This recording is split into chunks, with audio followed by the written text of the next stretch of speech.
मैं अयोध्या नरेश दशरथ पुत्र एवं प्रभु श्री राम का अनुज लक्ष्मण महापंडित महाज्ञानी रावण को गुरु रूप में सादर प्रणाम करता हूं। आयुष्मान भव लक्ष्मण। कहो, अपने जीवन की इस अंतिम बेला में मैं तुम्हारे किस हित की पूर्ति कर सकता हूं? हे महामना, नीति, धर्म, राजनीति एवं समस्त वेद शास्त्रों के ज्ञाता, आप अपने ज्ञान और अनुभवों की दीक्षा से लक्ष्मण के जीवन का मार्ग प्रशस्त करने की कृपा करें। मैं देख रहा हूं लक्ष्मण कि तुम एक योग्य शिष्य की पात्रता लेकर उपस्थित हुए। अस्तु, मैं अपने जीवन के कुछ अनुभव तुमसे अवश्य साझा करूंगा। हे सुमित्रा नंदन, अहंकार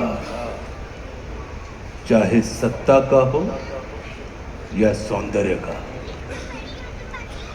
शक्ति का हो या भक्ति का, धन का हो या धर्म का, वो बड़े से बड़े विश्व विजेता को नष्ट कर देता है।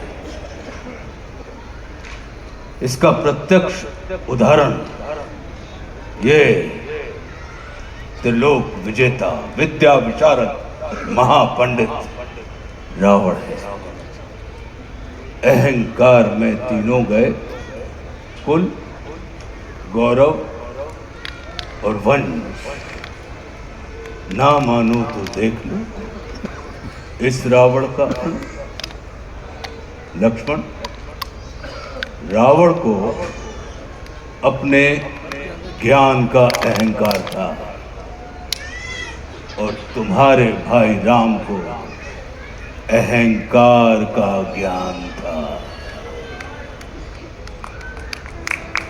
लक्ष्मण, जीवन में सफल होने के लिए शत्रु दृष्टि और मित्र दृष्टि का भेद आना अनिवार्य है।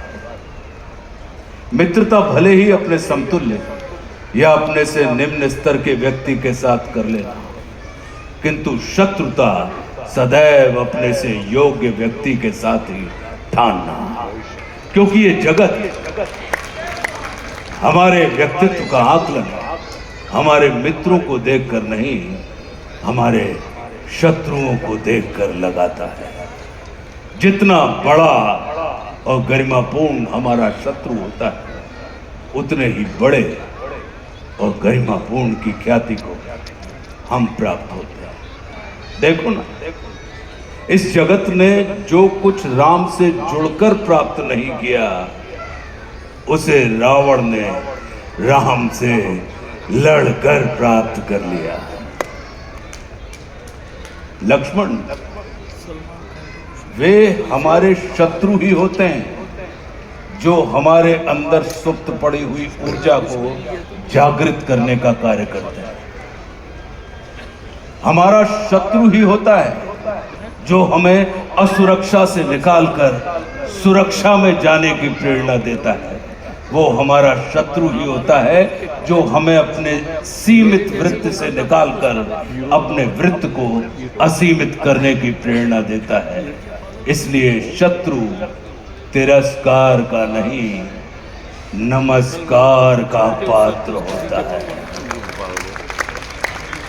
कभी अपने शत्रु को नमस्कार करके देखना, वो तुम्हारा परिष्कार कर देगा। लक्ष्मण,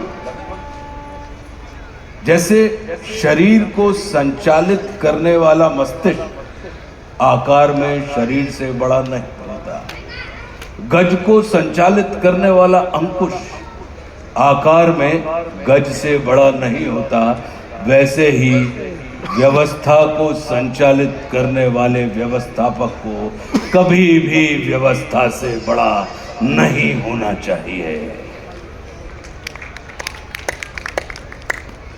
ये सारा नीति ज्ञान तुम्हारे भाई श्री राम तुम्हें स्वयं दे सकते थे, किंतु उन्होंने तुम्हें मेरे पास भेजा। जानते हो क्यों? लक्ष्मण, मेरी संस्कृति असुर की है, लेकिन मैं प्रकृति से एक तपस्वी हूं, साधक। और किसी भी व्यक्ति को अपने अंतिम समय में अपनी संस्कृति के अनुसार नहीं, अपनी प्रकृति के अनुकूल कर्म करने चाहिए, तब उसे मृत्यु नहीं, मुक्ति प्राप्त होती है। और राम रावण को मारना नहीं, तारना चाहते हैं। तभी तो उन्होंने मेरे अंतिम समय में मेरी प्रकृति के अनुकूल उपदेशात्मक कर्म करवाकर मेरी मुक्ति के मार्ग को प्रशस्त कर दिया। आने वाले समय में यह जगत कहेगा कि त्रिलोक विजेता, विद्या विशारद, महापंडित रावण की पराजय का एकमात्र कारण है कि उसके पास लक्ष्मण जैसा भाई नहीं था। लेकिन इस जगत को यह स्मरण रखना चाहिए कि लक्ष्मण जैसा भाई प्राप्त करने के लिए व्यक्ति को रावण नहीं, स्वयं राम बनना पड़ता है। सदैव अपने भाई राम के अनुगामी रहना।